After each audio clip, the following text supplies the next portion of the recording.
سورۃ المائدہ سے ہم آج گفتگو کا آغاز کر رہے ہیں۔ یہ سورۃ المائدہ مدنی سورت ہے۔ اس میں کچھ آیات بینات وہ مکہ مکرمہ میں نازل ہوئی۔ ترتیب مصحف کے اعتبار سے یہ 5ویں سورت ہے اور ترتیب نزولی کے اعتبار سے یہ 113ویں سورت ہے۔ اور اس سورہ مبارکہ کی 2 آیات بینات میں مائدہ کا ذکر ہے، کھانے اور خوان کا ذکر ہے، اس لیے اس کو سورۃ المائدہ کہتے ہیں۔ اس سورت کو سورۃ العقود بھی کہتے ہیں۔ اس کی ابتدائی آیات بینات میں وعدہ نبھانے کا اور جو عہد کیا ہوتا ہے اس عہد کو نبھانے کا ذکر ہے، اس لیے اس کو سورۃ العقود کہتے ہیں۔ اور پھر اس کو سورۃ المنقذہ بھی کہتے ہیں، اس لیے کہا جاتا ہے کیونکہ یہ سورت پڑھنے والے کو قیامت کے دن اس سورت کے پڑھنے کے اجر میں اللہ رب العزت دوزخ سے آزادی عطا فرما دے گا، اس لیے اس سورت کا یہ نام بھی بتایا جاتا ہے۔ رسول اللہ صلی اللہ علیہ وسلم نے فرمایا کہ سورۃ المائدہ اللہ کی ملکوت میں منقذہ کہلاتی ہے، کیونکہ یہ سورت اپنے پڑھنے والے کو عذاب کے فرشتوں سے حفاظت عطا کرتی ہے، اس لیے اس کا یہ نام رکھا گیا۔ پھر اس سورہ مبارکہ میں اللہ رب العزت نے 4 حرمت والے مہینوں کا ذکر کیا ہے اور فرمایا کہ ان 4 حرمت والے مہینوں کی بے حرمتی نہ کرو۔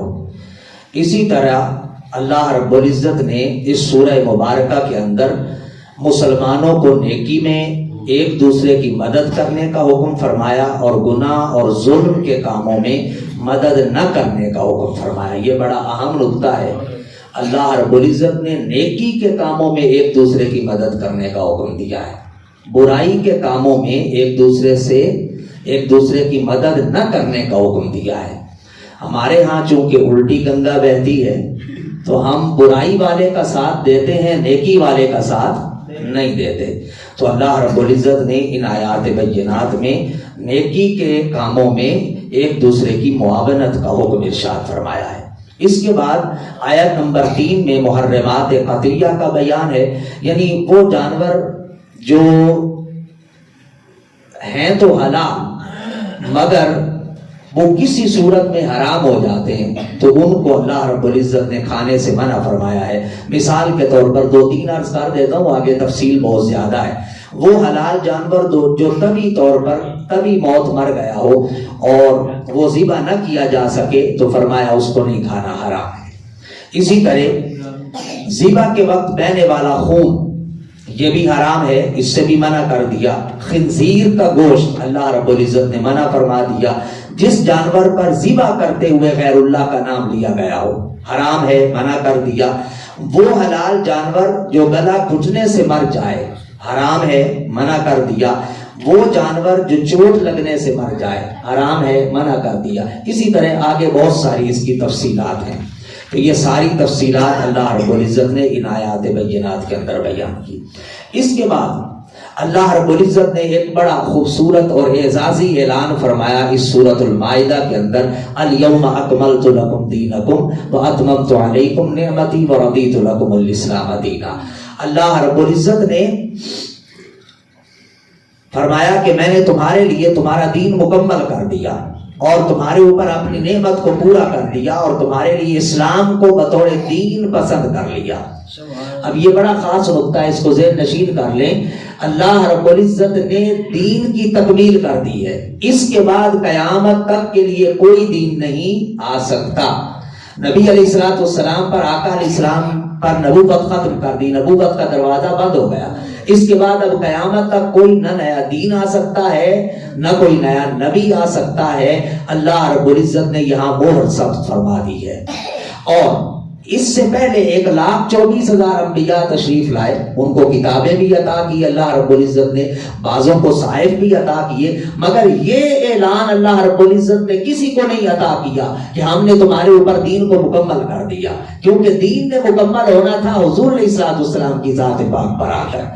اب وہ سابقہ انبیاء اپنی اپنی نبوتوں میں چلے آئے، جب نبوت ختم ہو گئی، نبوت کا دروازہ بند ہو گیا، اب اللہ رب العزت نے اعلان فرما دیا، فرمایا میں نے تمہارے لیے دین اسلام کو چن لیا ہے، اب یہاں میرا دین مکمل ہو گیا ہے، تمہارے لیے ہم نے اپنے دین کو مکمل کر دیا ہے، اور ہم نے اسلام کو تمہارے لیے بطور دین پسند کر لیا ہے۔ قرآن سے پہلے کسی الہامی کتاب میں تکمیل دین کا اعلان اللہ رب العزت نے نہیں فرمایا۔ سو اس آیہ مبارکہ سے بھی حضور علیہ الصلوۃ والسلام کی ختم نبوت کا اعلان ہوتا ہے۔ اب قیامت تک اگر کوئی شخص حضور علیہ السلام کے بعد نبوت کا دعویٰ کرتا ہے تو وہ کافر ہے، اور کوئی شخص نبوت کا دعویٰ کرنے والے سے نبوت کی دلیل طلب کرتا ہے وہ بھی دین اسلام سے خارج ہو جاتا ہے۔